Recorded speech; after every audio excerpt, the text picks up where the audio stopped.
Hello, everyone, and welcome to the 2022 Winter Ag Workshop Series. I'm Cassidy. I'll be your host for today. So today we are joined by Andrea Gardner, and she will be discussing project-based learning. First, we have a little bit of housekeeping, though. There is a link to your pretest in the chat box. If you have not already taken that, please do so. In addition, your video and audio are off for the entire session. However, there is a Q&A box for any questions that you have for Andrea. In addition, there is a chat box. Just note that there's a little drop down. If you want a chat to go to everyone, including other participants, make sure it says everyone. Otherwise, other people can't see your ideas. And just a reminder, it is visible, recorded, so please be courteous. So with that, let's welcome Andrea. Hello, everybody. Thank you so much for having me. I did see and I was hearing some feedback, but it seems to have resolved for me. How about everybody else? Is the sound coming through okay? Are you getting any feedback? I can't, okay. It says yes, it's fixed. Okay, perfect. Let me just get to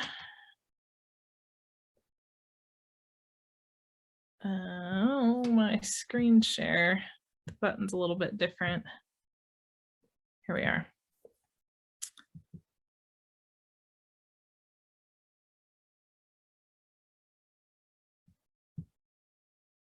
Okay, I think you guys should be able to see that now. While we are starting here and as I'm introducing myself, if I can just ask you guys in the chat box to tell me what grade or subject that you teach and what experience you have, if any, with PBL. Another thing to keep in mind is towards the middle to the end of the presentation, we might have some time to play a quick Kahoot game. If you do have an extra device, hopefully with that app on it, that will be helpful. That's kind of dependent on time, but just to give you a little bit of a heads up, I wanted to do that. I just want to introduce myself a little bit. My name is Andrea Gardner. I'm an education specialist for the National Center for Agricultural Literacy. So in here we have the agriculture in the classroom programs that are fulfilled through each state.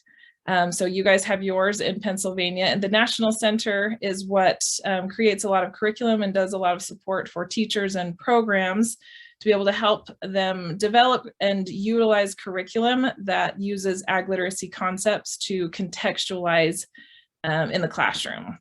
So that's just a little bit about me. I was a high school agriculture science teacher for 4 years, and now I've worked for the National Center for the last 8.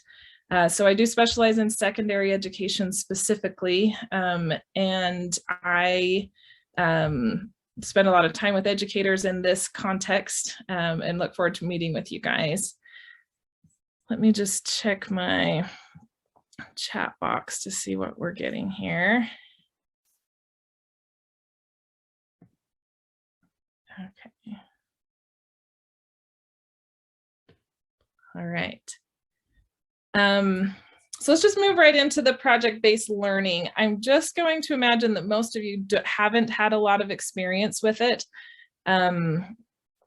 So I'm going to be doing it right from the beginning here with project-based learning. So project-based learning is often shortened as PBL. However, sometimes that gets a little bit confusing because there's also problem-based learning that also is PBL, so that's sometimes a little bit problematic. But project-based learning is a teaching method in which students learn by actively being engaged in real-world and personally meaningful projects. So that is just the textbook definition. So let's keep talking a little bit more about it. First, we want to watch this video. This gives just a good introduction of how it fits in the classroom. Pay attention to some things that stand out to you as what's different about project-based learning in comparison to other teaching methods that you use in the classroom. You remember what it was like in school. It was boring.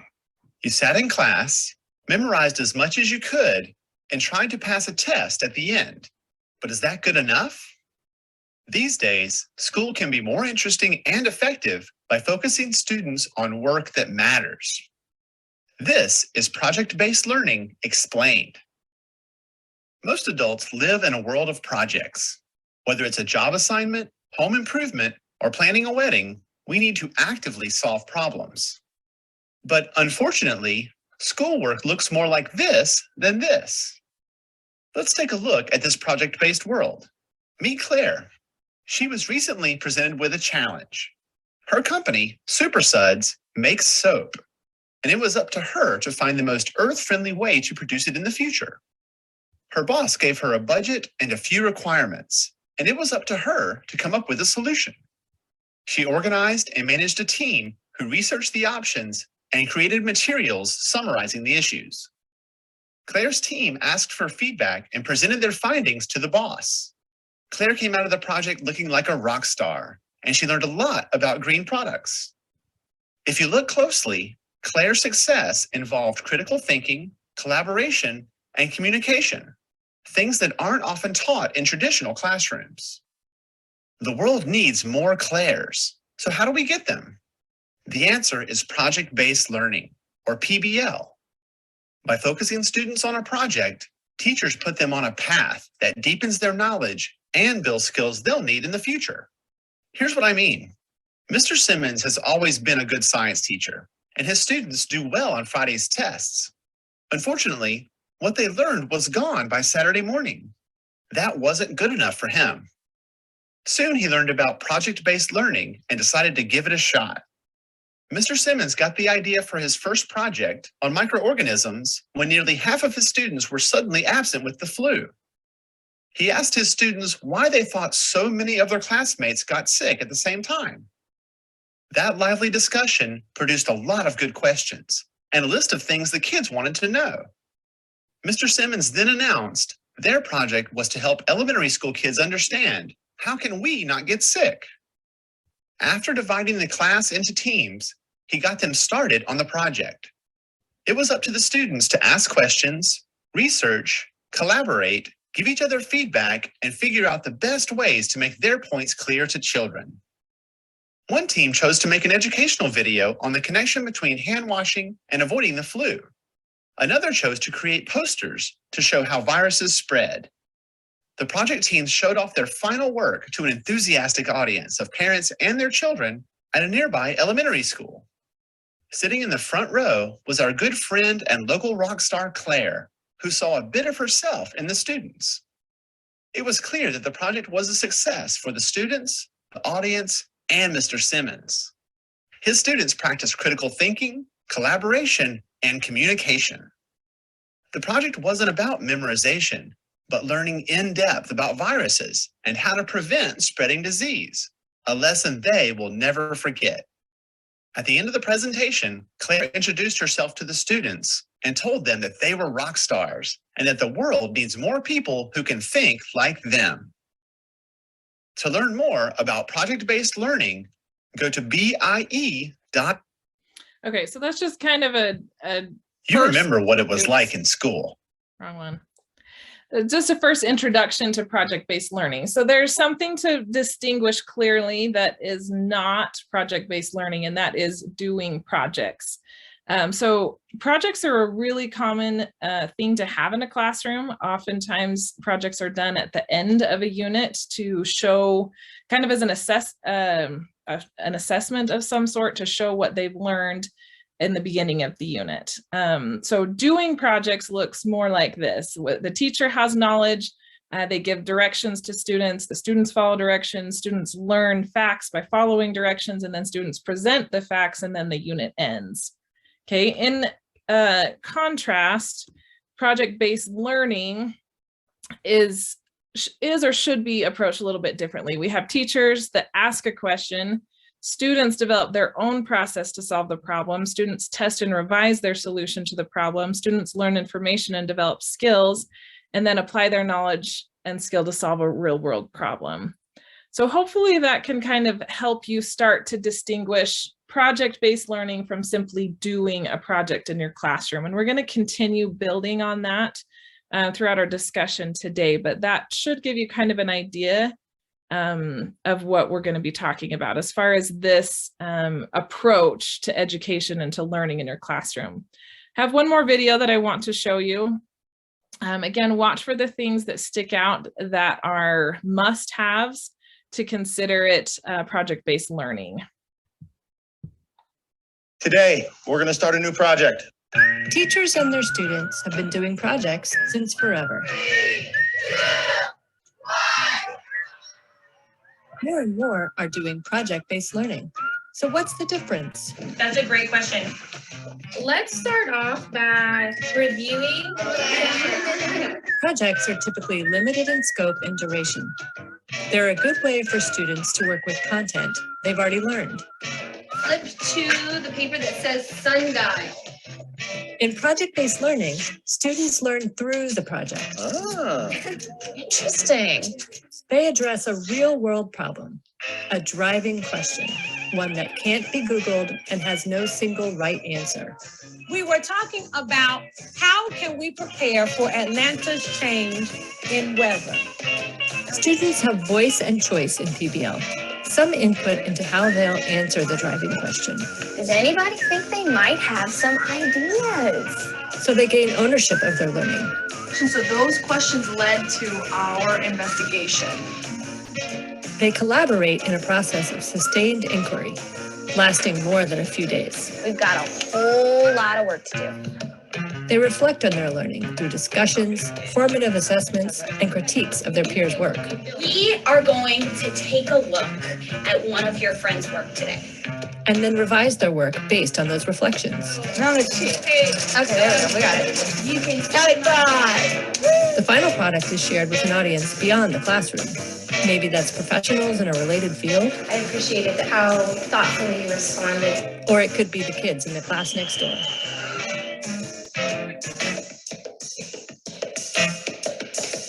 When students spend an hour exploring the 4 forces of flight by crafting a Mars lander out of paper, that's a project. When they spend a month simulating a Mars landing, analyzing the math and physics at work, and discussing their work with real aerospace engineers. And it sounds like you've done a little bit of testing to see if that works. Yeah. That's project-based learning. Capiche? Capiche. Research shows that rigorous PBL can result in higher engagement and deeper content knowledge. You're rocking it. Keep it up, okay? Learn more about project-based learning at edutopia.org. Okay, I want to invite you at this point to pull up the chat and to share in the chat things that stood out to you from that video, and also some challenges that we are likely to have in using project-based learning in the classroom. So I'm going to give you just a minute, pull up your chat, share things that stood out in that video, as well as challenges to actually carrying out a project-based learning experience in your classroom.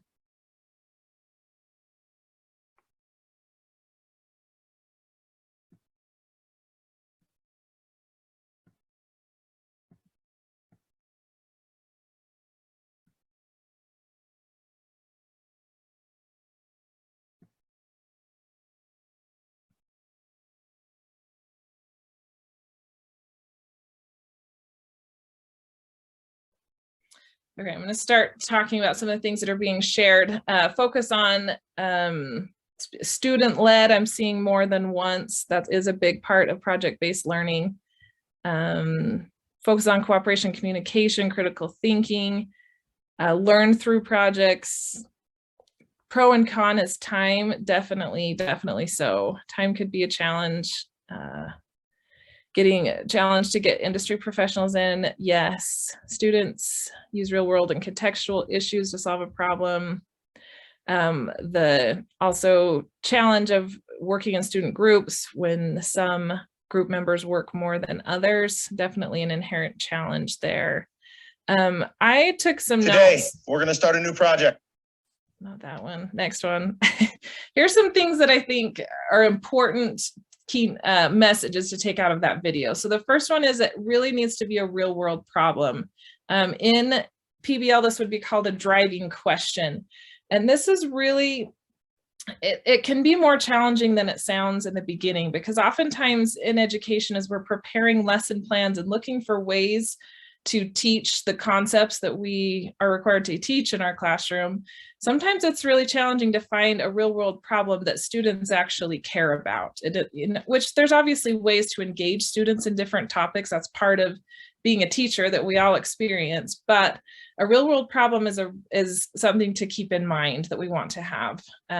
It's also something that can't be Googled and doesn't have a single right or wrong answer. This adds to kind of the pro of it, that there's not one just, exact thing that we're looking for, but really pushing students to think and use their brains and try to find answers and to solve problems in ways that maybe they haven't before.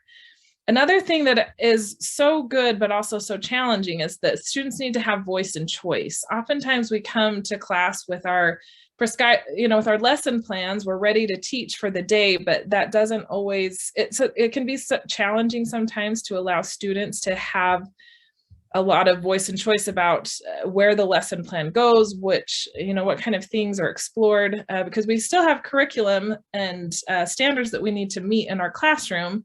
So that is something that's a challenge. Remember that it's a sustained inquiry. Back to the pro and con of time, PBLs generally take the research and really what's prescribed as project-based learning has them at least 2 weeks long, and sometimes up to 4 weeks long, which luckily PBLs are broad and deep enough that they typically cover multiple strands and standards. Whatever you're looking for in your classroom, they can usually cover a lot of ground, but that's also a really long time to be engaged in one project in the classroom. So another pro and another con to look at. PBL requires reflection, peer critiques, and multiple revisions. It's not just a one and done project. And then another thing is that it should be shared with industry professionals or other people that have particular knowledge or interest in that area. So those are kind of some notes that I took from that video. This is what is considered, if you really want to get into PBL, I would look up the Buck Institute for Education or PBL Works. This is actually their chart that I'm using here, that basically outlines the direction of project-based learning. So we've got sustained inquiry, we've got authenticity, we have student voice and choice, reflection, critique and revision, a public product. So this is something else with PBL, is when they're done, they actually have something that they can hold in their hands, whether it's a plan written out or something that they've engineered and built. Like it's literally a tangible thing that they hold and can present to a group of people, whether they're industry professionals, other people in the school, etc. So that's another unique element about PBL. So those are kind of the things that we're looking for. Those are the elements that indicate a quality PBL experience. Okay, so here's a little bit of lingo for you. There are some terms that are a little bit different in PBLs. The first thing is called an entry event. So this is an introduction to an authentic problem or challenge. So it's something that initiates the inquiry and serves as a catalyst for the entire PBL. If you are familiar with or use the 5 E's, engagement is the first one. So it's called, I've heard it called an interest approach. I've heard it called the engagement. In PBL, it's called the entry event. So this is just some sort of experience to expose your students to an authentic problem or challenge that can get them thinking, get them interested in the topic, and hopefully get their teeth sunk into the project. The next term is a milestone. Any PBL, like I said, they are typically quite long, 2 to 4 weeks long. And so a milestone is how you break down the steps of moving toward the ultimate goal. So most PBL plans are going to have multiple milestones that the students take things a step at a time. The last term to be aware of is called a driving question. So this is an open-ended inquiry to guide the learner, the ultimate question students are working to answer, which I'm going to be giving you some examples soon, but keep those things in mind: an entry event, a milestone, and a driving question. Another thing is that it's not a lesson plan. It is a PBL plan. And I am a part of several Facebook groups of teachers using PBL in the classroom that I've learned a lot from. And I have learned that they really don't like the word lesson plan. They really want it to be called a PBL plan. I feel like it helps to illustrate better the pedagogy that's learned, that rather than just a prescribed lesson plan that you have in your files at, in your classroom, that it's something that really does represent something different in education, a different approach. We have lots of lesson plans. So the National Ag in the Classroom has what's called a curriculum matrix. Go ahead and type in the chat box if you have ever used lesson plans on the agricultural literacy curriculum matrix. It is linked from the Pennsylvania Ag in the Classroom website under the curriculum. If you've ever used that, just type something in the chat box for me so I know how many of you have actually used the matrix. But all you have to do to find all of our PBL plans, look at me, all you have to do to find those is type in PBL and click search. And I think there's about 11 of them right now. But I'm going to go through a few of them, just introduce the topics to you. If you have questions and you want me to spend a little bit more time on one over another, I'll try to keep an eye on the chat here. But I just want to show you, just hopefully going through some of these are going to give you a little more of an idea of some examples of PBLs and things that can be explored. So the first one, all of these have some tie or connection to agricultural literacy as well as standards in mainstream classrooms. So the first one is the PBL plan is called Agritourism Extreme Farm Makeover. So this title was kind of developed after the TV show Extreme Makeover. So this instead is an extreme farm makeover. So the question is, what agritourism experience can we design to increase agricultural literacy and profits on a family-owned farm? I'm guessing that somewhere near you, you probably have some sort of farm that you take your kids to purchase a pumpkin or some sort of experience, recreational learning experience on the farm. So the end product, remember, a PBL has something that students actually walk away with that can be evaluated, often something that's very tangible.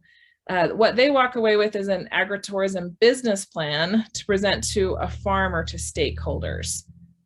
Okay, so that's one on agritourism. The next one I wanted to share, this one is for elementary school, but it's called Backpack Garden. And if you weren't aware, there's backpack programs that are for food drive programs to be able to send food home with students, but they designed it that they go home in backpacks, so it's not as obvious to their peers. But the driving question of this PBL is, how can we use our school resources to grow fruits and vegetables for our school backpack program? So this is looking at a school garden plan and saying, how can we use these to actually benefit our students? Okay. The next one is called Career Gaming. So driving question, how can we design games that will introduce others to a variety of agricultural careers? And the end product is an actual game introducing agricultural careers. Okay, culinary concepts. The question is, how can we become entrepreneurs for a locally grown food-based company?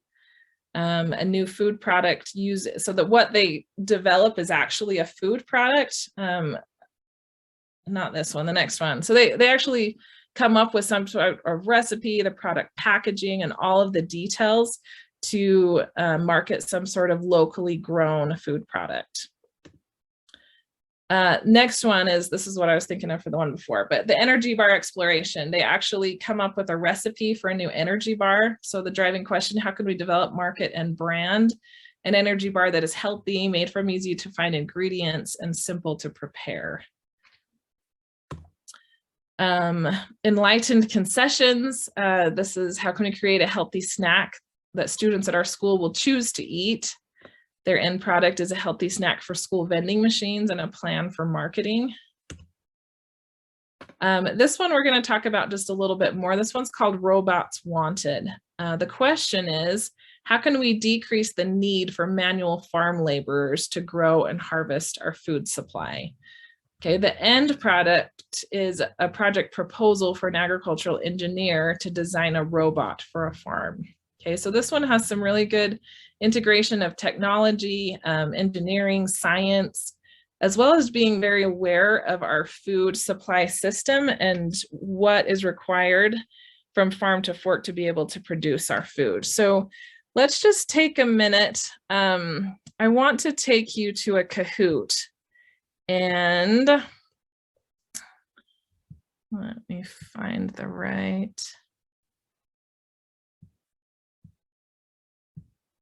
tab. I had it pulled up. Okay, instead, I'm going to go to the matrix and show you. This is, I only got one person saying that they have used the matrix before. So I'm going to just introduce you to it. The matrix is a database of lesson plans that contextualize agricultural literacy and also teach subject area standards. So we have a lot of lesson plans in science, social studies, geography, history, career and technical education, career education, lots of lesson plans, family consumer science. I think I named most of them. So this is the national site. If you type in just the keyword search PBL for project-based learning, this is going to come up with our 11 lesson plans. So I'm going to scroll down to Robots Wanted. And here is the format of our lesson plans on the matrix. We really try hard to create something that teachers can pick up and go. So here's the purpose. Through project-based learning, students examine fruit and vegetable farms to discover the amount of manual labor required to plant, grow, and harvest some of our food. They research the business economics of farm management, the plant life cycle, and the requirements and challenges faced in reducing manual labor through mechanization or robots. Students present their findings to an agricultural engineer to begin developing a solution to farm labor shortages. So what's the authentic real-world problem? It is that we have a lot of food that comes to our tables that has to be grown and harvested using manual labor. So even though we have a lot of machinery that we use in agriculture, there's still a lot that requires literally human hands to package it, to pick it, to grow it, to plant it. There's actually a lot more than you might think of. So we're just going to do a quick game. If you have a separate device and the Kahoot game, pull that up. If you can't access it, we can use the chat. Let's see, classic mode here. For those of you who want to use your phone, you can go to kahoot.it and then use the game pin to access it. Awesome, thank you for that. I'll give just a minute. Hopefully we can get a few people in. There's the game pin. I'm guessing most of you are maybe extremely experienced with Kahoot. But hopefully we can get at least a couple of you in there for the live play.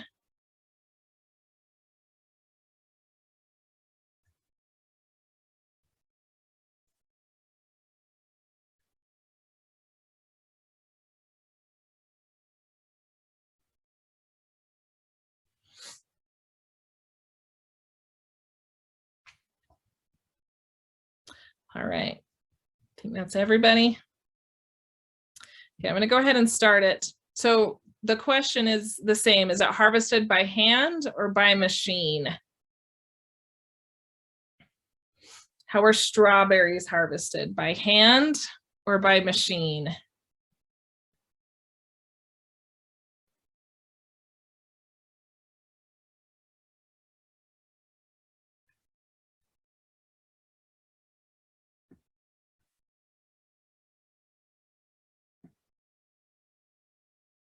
Okay. 4 people said by hand, 3 people said by machine. These are largely done by hand. There are some machines, robots that they're trying to come up with, but a commercial strawberry farm is still harvesting by hand. Okay, next one. How are potatoes harvested? By hand or by machine?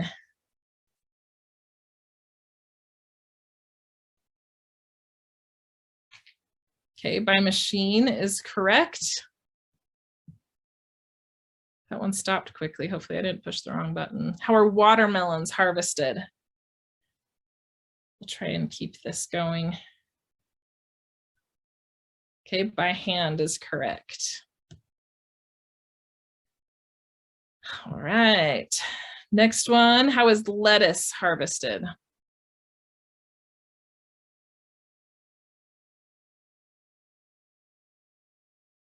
By hand.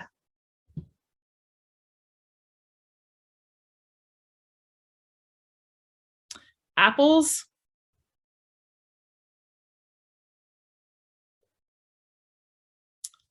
By hand, good. Carrots?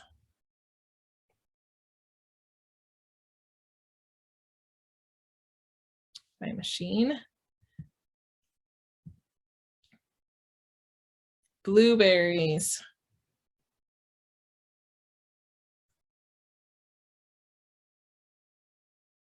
Okay, by machine. They do have machines for that one. Tomatoes?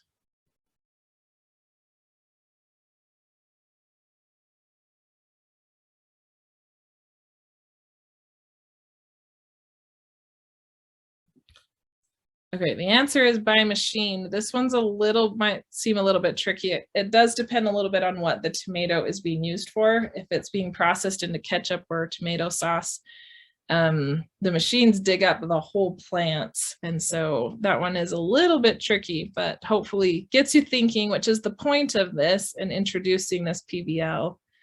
How are oranges harvested?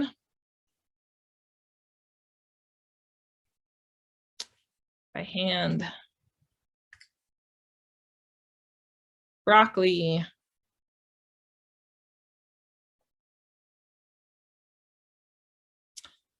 By hand, that one was half and half. How are peaches harvested? By hand, good. You guys are on this, man. I guess you can tell your teachers that have probably used this, so you know how to just keep your students going. How's corn harvested? By machine, very good.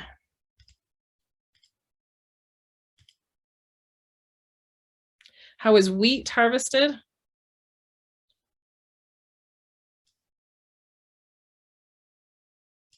Good, by machine. Asparagus.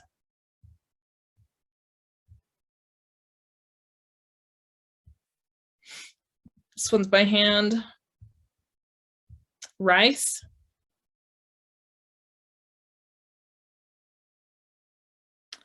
By machine. Green beans.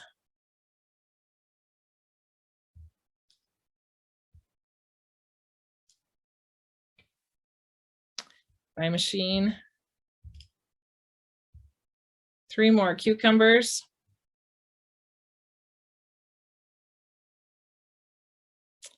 By hand. Avocados.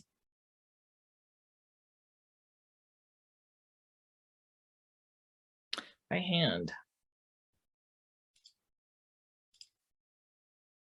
1 more. Pears.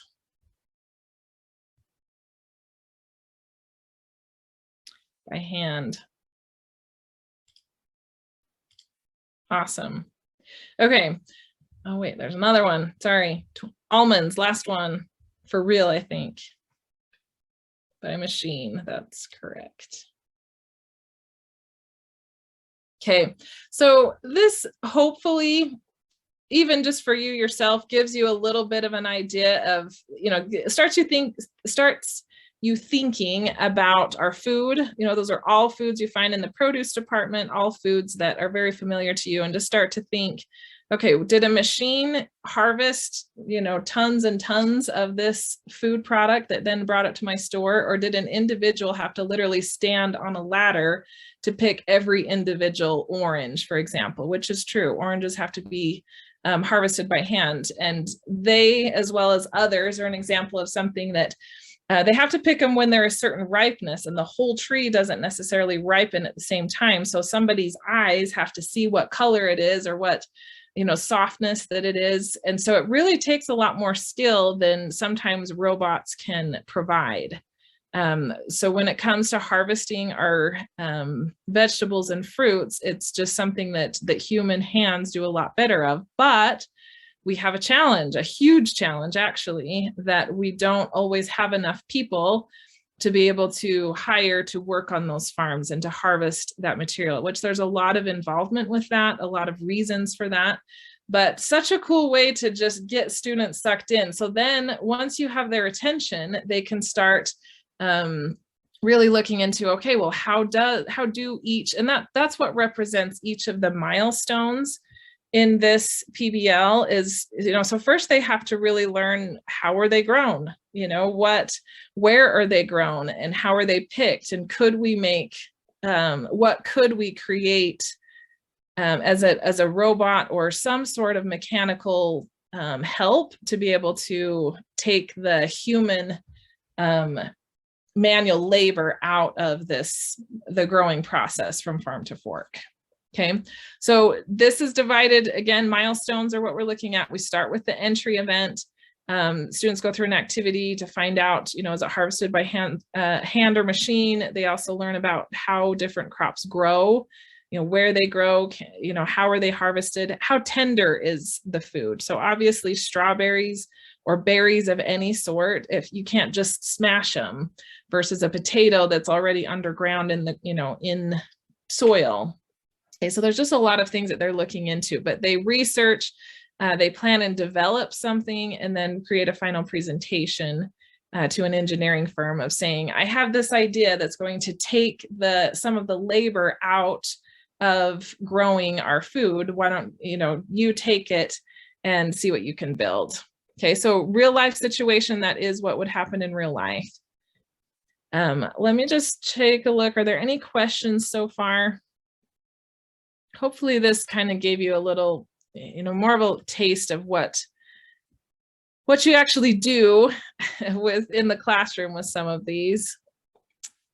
Okay, so we did Robots Wanted. Another one is called Spice Up Space Food. And this is a pretty fun exploration because they learn a lot about what it's like in space, as far as the taste of food and what can be stored in space.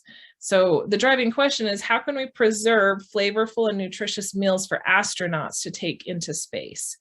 So they learn all about being in space, what it's like to eat there, what it's like to cook food or prepare food, things that they can and can't do. And in the end, their goal is to have a freeze-dried meal that can be taken into space that actually tastes good. So that's a pretty fun one. The next one is called Water Ops for Growing. So how can we automate the watering of a small herb garden for optimal control? So this one, they actually can learn to code, like on a timer to turn a watering system on and off. So it's a smart garden plant watering system. And the last one we're going to talk about just a little bit more. This one's called Mind Your Own Beeswax. This one's driving question is, how can we create a marketable product that uses the byproduct of beeswax? So a byproduct is something that is not the primary reason for growing a certain thing. So for example, in the bee industry, we keep bees in order to have honey. But in addition to honey, bees also have a byproduct or something else they produce, and it's beeswax. So how can we take that beeswax and use it for something useful?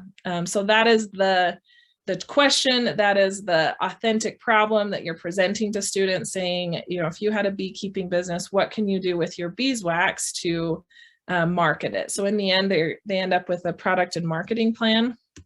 This is some of the key questions along the way. So these are found within the milestones, but first they need to learn, how is beeswax produced? And then also, what is made with beeswax? So they kind of explore all of the different products that are familiar already in their lives of things that are made with beeswax. Okay, then they can look at more questions. How are the products manufactured? How can we test their quality? How can our product be improved? And you can give your students an opportunity to actually make beeswax lip balm. So how will my team divide tasks to complete the project? What is the best recipe for beeswax lip balm? And other things with marketing. So why do people buy certain products? So this is really general things to learn about in marketing and business is why do people buy products? What's the most effective way to market a product? How can we best take this product that we've created and market it to others? This is a particular PBL that does have a classroom ready kit. It's called the Beeswax Lip Balm Kit, and it comes with all those products that are there so that your students can each make their own tube of chapstick. So it comes with the beeswax pellets, coconut oil, everything that you see there. That's a pretty fun activity to do in the classroom as they explore this driving question. You can flavor it with different flavors.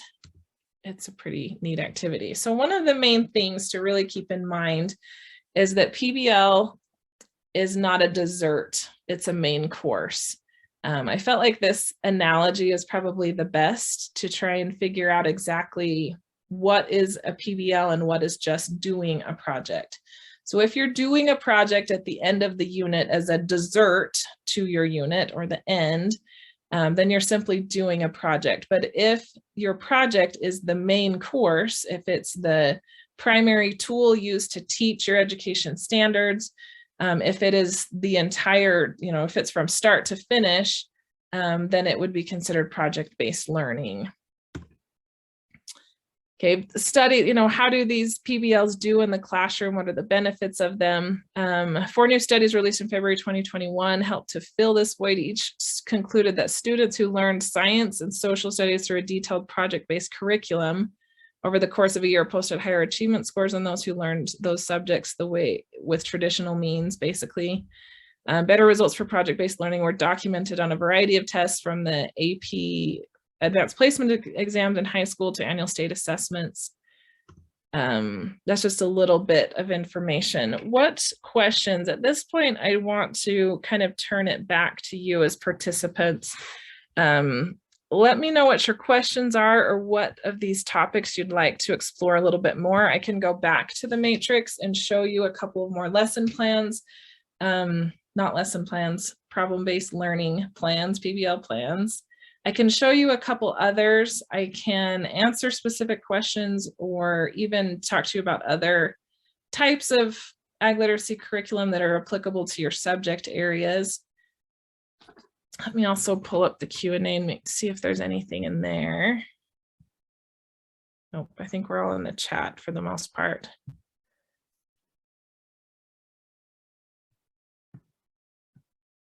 If you didn't see at the very beginning of the chat, I did share the URL for this presentation because it has live links for each of the PBL plans so that you have more, you can just go right to the ag literacy matrix and search PBL like I showed you, but if you'd like more specific links or my contact information to email later, then take a look at that presentation so that you can keep those.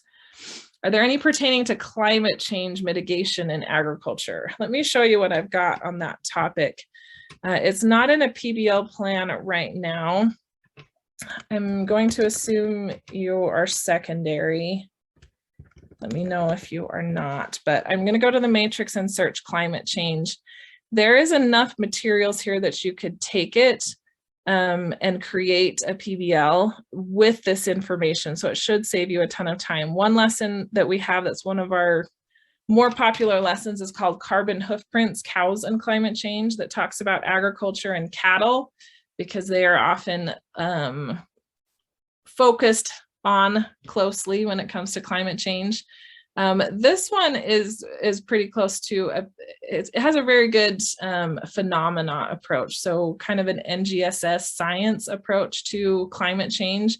It's called Bananas in Our Bread Basket, because students learn that food is grown in specific climates. They learn that bananas are grown in tropical climates, and our bread basket, or the part of the United States that grows a lot of our grains, they're kind of going through an inquiry of saying, well, if the climate changes, then would it ever be possible to grow bananas here instead of in the typical tropical region? So that's would be one that you want to look at. The other one, when it comes to climate change mitigation in agriculture, that you want to look at is this one. It's called the Carbon Cycle and Climate Smart Agriculture.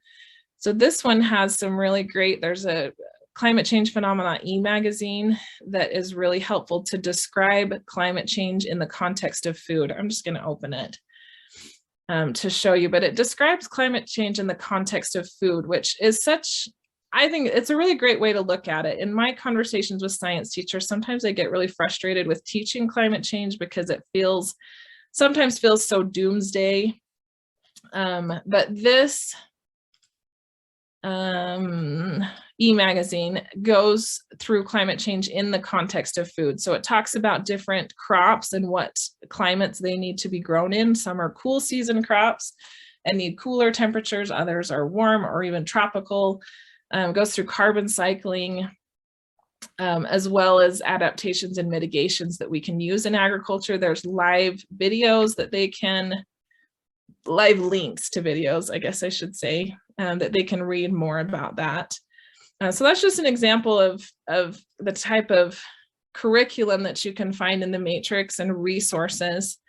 In addition, just to go a little bit more into climate change or climate smart agriculture, we have this graphic that talks about the 3 ways that we can be more climate smart in agriculture. We need to increase productivity, enhance resilience, and reduce emissions. So students are able to go through and look at multiple agricultural practices through these cards. So they're going to explore no-till and minimum till farming and discover, what benefit does that have to our environment? How can it help? When can it be used? There's cover crops. Let's see, crop rotations, precision agriculture, selective breeding, and several more. So they're able to look into specific types of agricultural production and how they impact climate change. So again, this isn't one that's currently already organized into a PBL, but you can search the matrix by subject and topic. So for example, I typed in climate change, and then you can take each of these elements and put them into a PBL plan.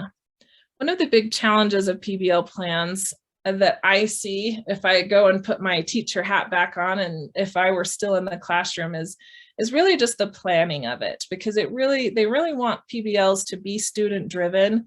But it's very difficult as a teacher to plan ahead for a student-driven lesson. And so when we have this collection of resources at our fingertips, it makes it a little bit more handleable. So hopefully that answers your question. What other questions can I help you with, or resources can I point you to? Stacy, thanks you for asking that question.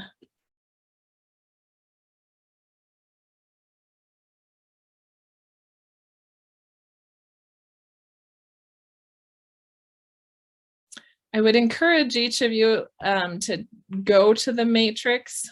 So hopefully you knew where to find that. Let me just go quickly to the Pennsylvania.